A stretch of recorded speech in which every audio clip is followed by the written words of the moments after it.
name's Hannah Jett, and I will be doing my presentation over teenage pregnancy and the registered nurse's role. So this presentation will cover the definition, its history, how it's relevant in 2020, how it's relevant in our area, and I'm going to be focusing on Stark County. I will then be talking about barriers to care, risk factors. I will be talking about members of the interdisciplinary team. I will specify on the registered nurse's role in particular, as well as nursing interventions. I will end the presentation with my own experience, why I chose this, how it appeals to me as a person and as a nurse, and how I will use this information going forward in my nursing career. So the definition of teenage pregnancy is a pregnancy in a woman ages 19 years or younger. A female can get pregnant at any time once menstruation has begun. So a female can get pregnant as early as 8 years old, 11 years old, just whenever they begin their period. Typically though, when we're talking about teenage pregnancy, we're talking about 15 to 19-year-olds in particular. Teenage pregnancy rates in the United States over the past 50 years. So this is going to be like a little bit of a history over teenage pregnancy. So in 1960, teenage pregnancy was at its height. It was about 89.1 births per 1,000 females, ages 15 to 19. And then it declined, and currently, as of 2013, it is 26.5 births per 1,000 females. So in the 90s right here, you can see it did spike a little bit, and then at this point we started talking, educating on safe sex and contraceptives, which helped contribute to its decline. So teenage pregnancy in 2020, 1 out of the 8 Americans are teenagers, and 1 out of 2 teenagers are having sex. This data is from the Youth Risk Behavior Surveillance System survey concluded in 2013. It didn't say whether or not the teenagers were having safe sex, but it did specify that 1 out of 2 teenagers answered they were having sex. 12 million girls ages 15 to 19 years old each year give birth. So that's a pretty significant number. And at least 777,000 girls under 15 years old give birth each year worldwide. This 12 million is worldwide as well. This is according to the World Health Organization. Excuse me. It says at least 777,000 girls under 15 because there may be more. We're not sure. A lot of these girls that are giving birth this young in particular are having undocumented births on giving birth on their own, not having any medical intervention. 10 million of teenage pregnancies each year are unplanned, and 2 million are planned. So that is also something to think about. Typically, we think teenagers are not planning to have a pregnancy, although this is not always the case. It is rare, but it is not always the case. And culturally, too, that can have a big influence on it. Some cultures marry younger and have children younger. The leading cause of death worldwide for females ages 15 to 19 is pregnancy complications. So this is a pretty big deal.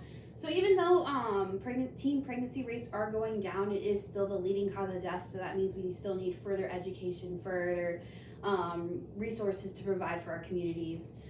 A large amount of the deaths that arise from teenage pregnancies are abortion attempts.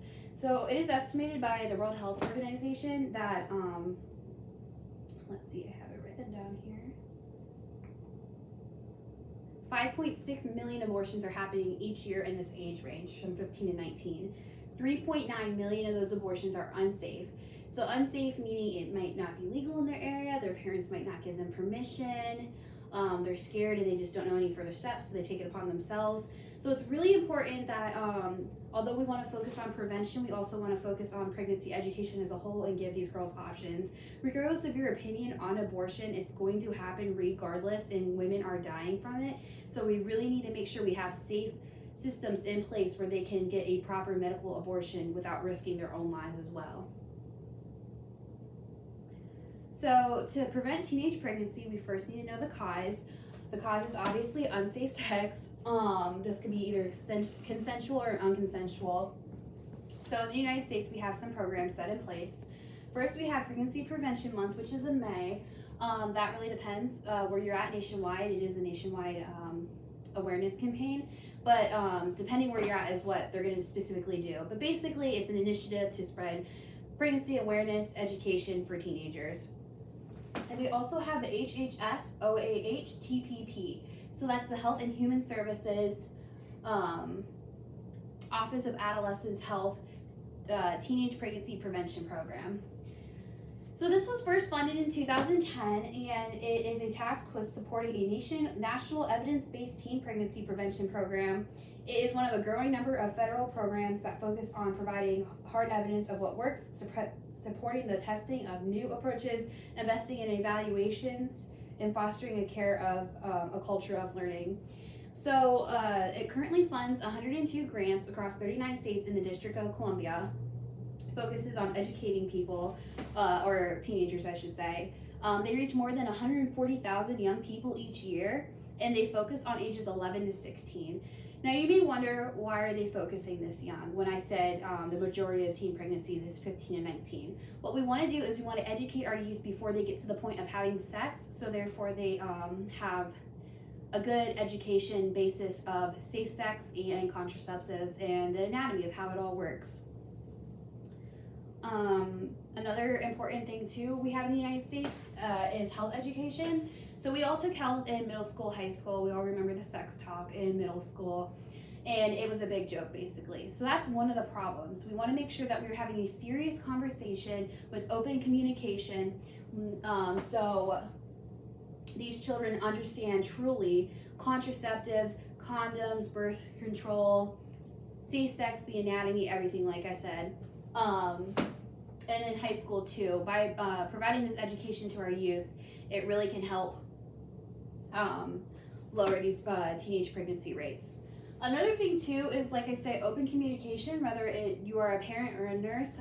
First, from the perspective of a nurse, you may work in a doctor's office and have a client or a patient that comes in yearly, and you might think they aren't never having sex based on their personality, so you don't initiate the conversation.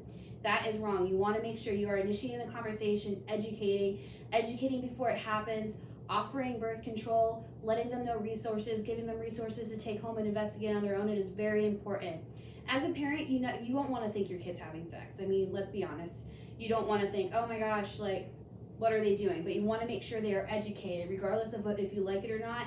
They need to be properly educated on all this stuff, and you need to have open communication so they can trust in you and come to you with issues. So I'm going to talk a little bit on teenage pregnancy's impact on Stark County in particular. The following graphics I'm going to put up here have been provided by the Ohio Department of Health off of their website. So first I have a map here of Ohio. Stark County is right here. So the lighter green is the lower pregnancy incidence rates per 1,000, and the darker it is, the higher it is. Now you may notice there are some white areas. This is where they either didn't have any data or the data was so low that they didn't participate. So it is safe to assume in these white areas their pregnancy incident rate for teenagers may be a little bit lower. So for Stark County right here, we are at 11.5 out of 1,000 females. So this is for specifically ages 15 to 19 as well. That's not super high, but it's also not where we want to be. The highest is Pike County down here. It is 24.3. Some of them are as low as 2.5 here in Delaware County. It just really depends. But regardless, we want to always make sure we are still pushing education and still pushing prevention. So this infographic here is infant mortality rates by age. So from 15 to 17, it is 13.5 out of 1,000 births. And infant mortality is infants who are passing away. And 18 to 19 years old, it is 10.5. And then from there, it trends down. You might notice here from 40 to 44, it is a little bit higher, but that can be attributed to geriatric pregnancy and having a higher complication rate. So down here, there's a few things we can attribute towards this. Is A, teenagers tend to have more complicated births and tend to have more preterm labor. Also, a lot of it is lack of education. You're looking at these 15 to 17-year-olds, they haven't graduated high school. I mean, there's no way they could have even had the opportunity to graduate high school yet. Therefore, their education is severely lacking, not only in a general sense, but in a parenting sense as well. An 18 to 19-year-old, you're fresh out of high school, really don't have that much education either. And a lot of it depends too on your family. You might, a teenager might have had a little brother or sister, which helps them prepare to be a mother a little bit more, but some of them might not have any younger siblings to help them as well. But for this age group, we really need to be pushing safe sleep, car seat safety, safe infant feeding, all of that stuff. And even though we want to prevent pregnancy, we want to make sure we're still educating on prenatal and postpartum care, because regardless of what we wish, it's still going to happen. So we need to educate all around the board. So this chart is just showing trends in teen birth and in ethnicity in Ohio from 2009 to 2015. So as you can see, it's still trending down, which is good, but the purple is Black African Americans, and then red is Hispanics. So these two races within the female teenage population are at most risk. So we want to make sure we are really pushing education, especially in these Black Hispanic communities. However, it still does happen in white teenagers, so we want to make sure we still are educating them, but these are our most at risk.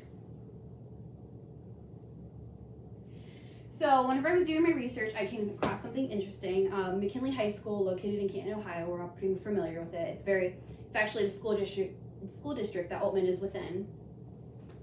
In 2005, 64 out of the 490 female students were pregnant. That is astronomical. 13% of the female student body was pregnant, which is absolutely insane. It caught national news. It caught all across the globe, or not across the globe, but like all across the United States. So it's safe to say that maybe their health education program was lacking, and since then their pregnancy rates have went down. There are several resources available in Stark County. I'm going to go ahead and click on this. So in Stark County, they have this website here. It's a Stark County teen pregnancy website. This is for mostly teens that are already pregnant, not so much prevention, but it still is a great resource. It talks about adoption, government assistance, homeless shelters, vaccines, infant mortality, mental health, prenatal care, stress management, and support groups. So as a nurse, we can always refer our patients to this helpful resource, and if you have a friend or like know a family member that's a teenager and pregnant, this is a great resource. So over here I have some other programs in Stark County. Some of these aren't specific to Stark County, they're like in Ohio, but it's something that we can utilize in Stark County. And none of these are specifically for teen parents, but they are a really good resource to be utilized by them. So first we have Thrive. This is to prevent this is to lower the infant mortality rate. So this is pushing like car seat safety, the ABCs of sleep, which like you want to have a baby alone on their back in a crib, no blankets, no pillows, nothing, because that can lead to suffocation. Proper infant feeding, proper infant care, that kind of thing. So this is a really good resource to use. We have WIC, which is similar to food stamps. It's like you get an EBT card that reloads every so often with money on it that you can buy for certain things. You can buy diapers, wipes, formula. If the mom's breastfeeding, you can also use this for food for the mom, since she's providing the infant's nutritional needs through her own body. Pregnancy Choices and Planned Parenthood are two brick and mortar buildings in Canton. They're both kind of by Cleveland Avenue North, if you're unfamiliar with them. Starting out, Pregnancy Choices is a great resource. They provide diapers, wipes, formulas, anything you need. If you have a teenager who's coming into your office that you're seeing and they state to you, I don't have a car seat, I don't have a pack and play, you can always refer them to Pregnancy Choices. They have this awesome program where you can go in, sit through a class for like an hour or two, and then they'll provide you with what you need. They also have support groups and counseling. Their support groups and are awesome. They have a specific teen parent support group as well, which is really cool, because it can be really lonely as a teen parent too. Teenage mothers are more at risk of postpartum depression than other mothers, just because of the social isolation they may experience from their age group. So that's really helpful. And whenever you attend these support groups, they actually give you like a little ticket, and you can use those tickets towards their little store. And they have like clothes, bows, bibs, a whole bunch of baby stuff. It's really cool. It's a great resource here in Canton. Then we have Planned Parenthood. Everyone's familiar with Planned Parenthood.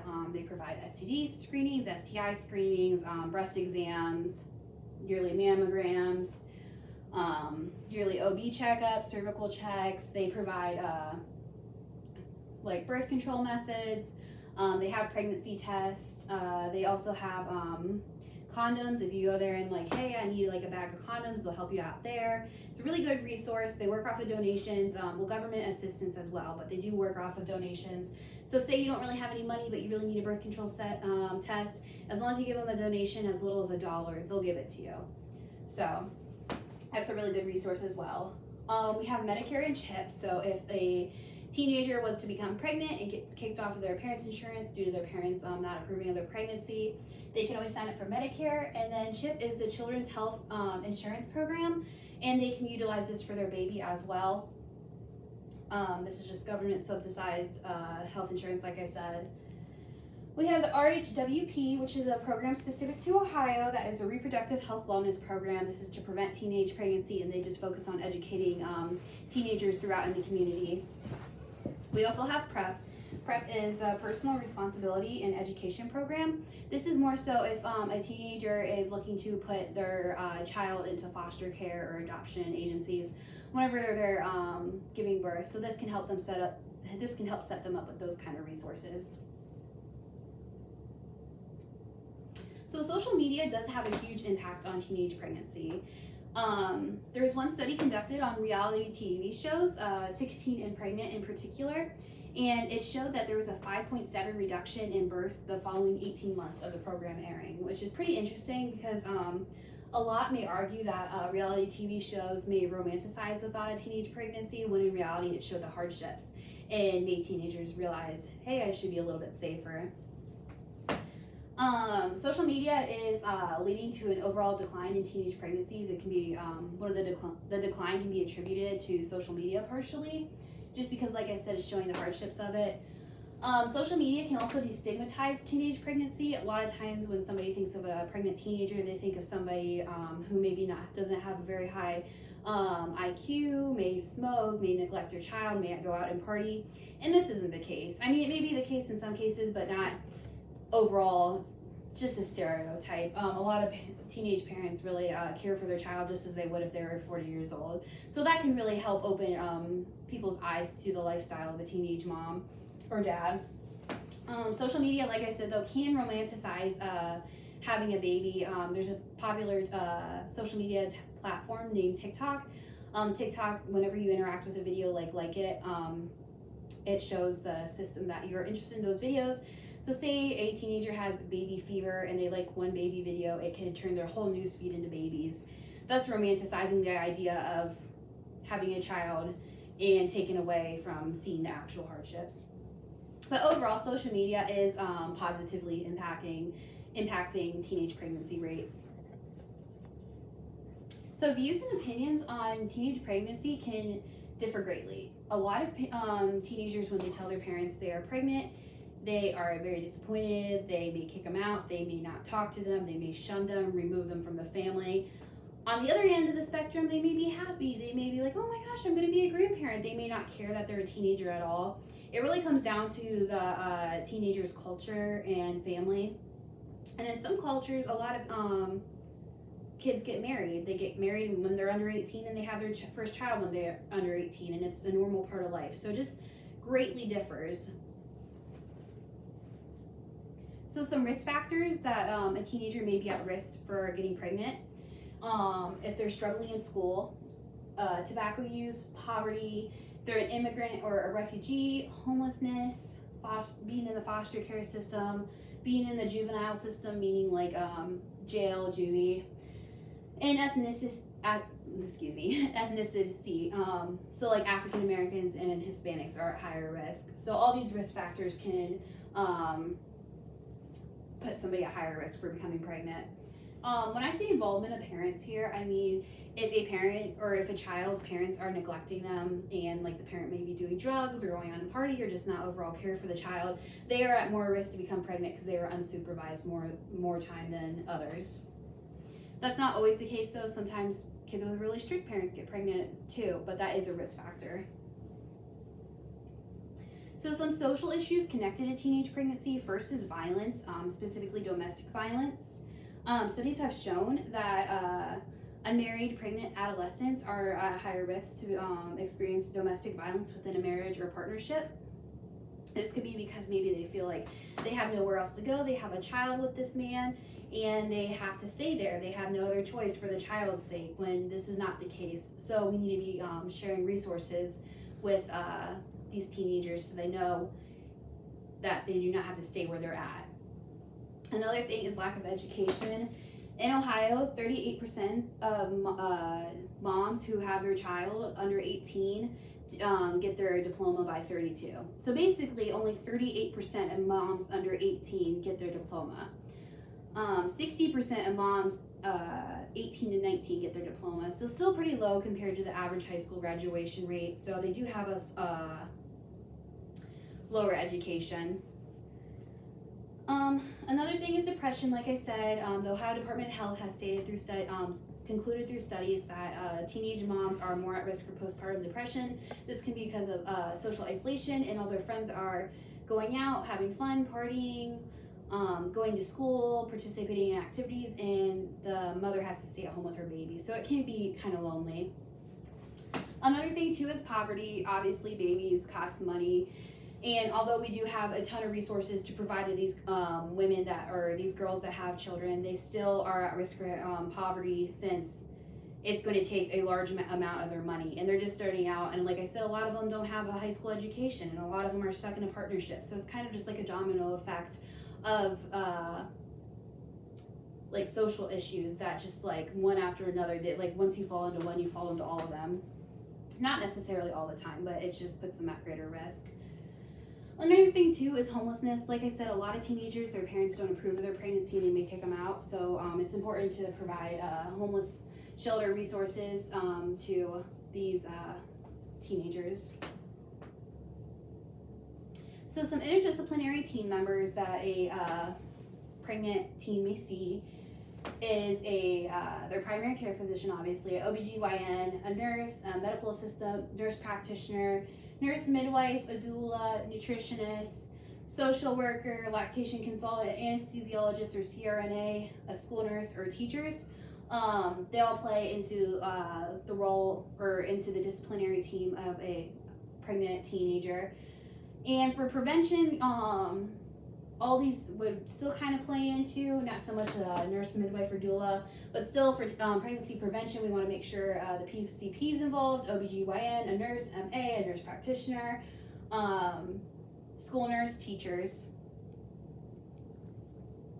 So some barriers to care that teenage parents may face is health insurance. Like I said, their parents may kick them off their health insurance, or they may not have health insurance due to poverty.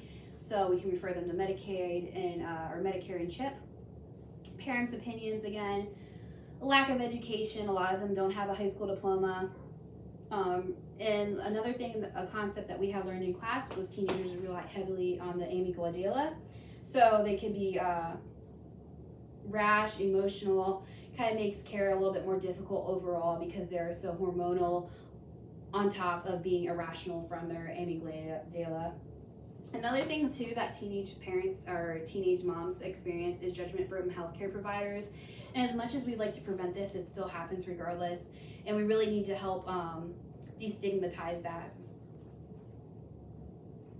So this is just a study that was conducted at Lem Carl General Hospital, And so teenage moms, as you can see here, are at risk for having a baby with low birth weight, hypertension, and their cesarean rates were slightly lower than those of an adult mom, but it was noted in the study that the cesarean for teenage mothers were typically an emergency situation, whereas the adult mother was planned.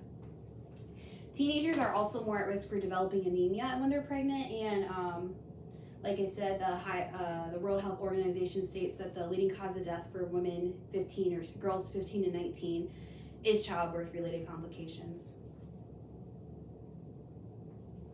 So the registered nurse has a great, very large role in prevention and care of a pregnant teenager. First, prevention, which is what we would like to focus on. The registered nurse can provide birth control education, safe sex education, and make sure that you're providing open communication, so that way the teenager feels comfortable talking to you. Although we want to focus on prevention, like I said, it does happen. So prenatally, they can help with prenatal appointments, assisting the doctor. In delivery, they can help coach mom through labor, providing active labor care.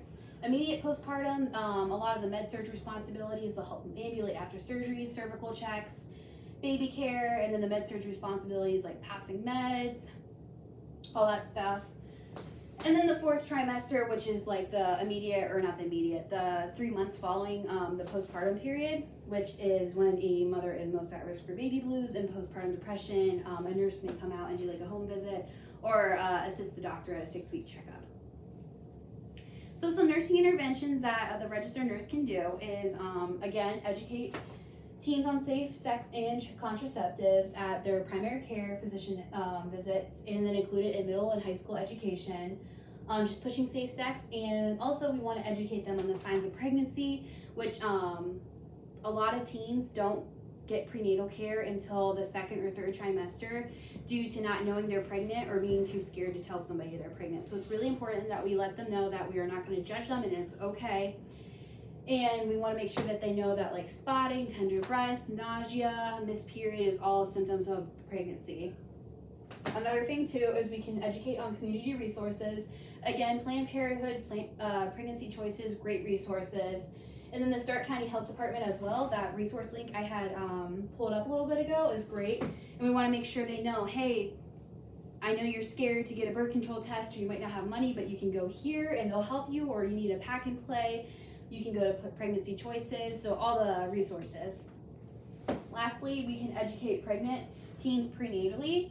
So this is very important because, like I said, we focus on prevention, but we also need to know how to treat them. So we educate them on nutrition, safe parenting, such as safe sleep and infant feeding, signs of pregnancy complications. A lot of teenagers may not know. Swelling could be a sign of complication.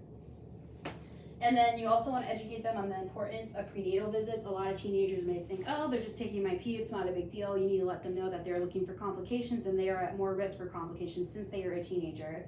Now, this is just 3 out of thousands of nursing interventions, but this is what I felt is most key, because educate is most important.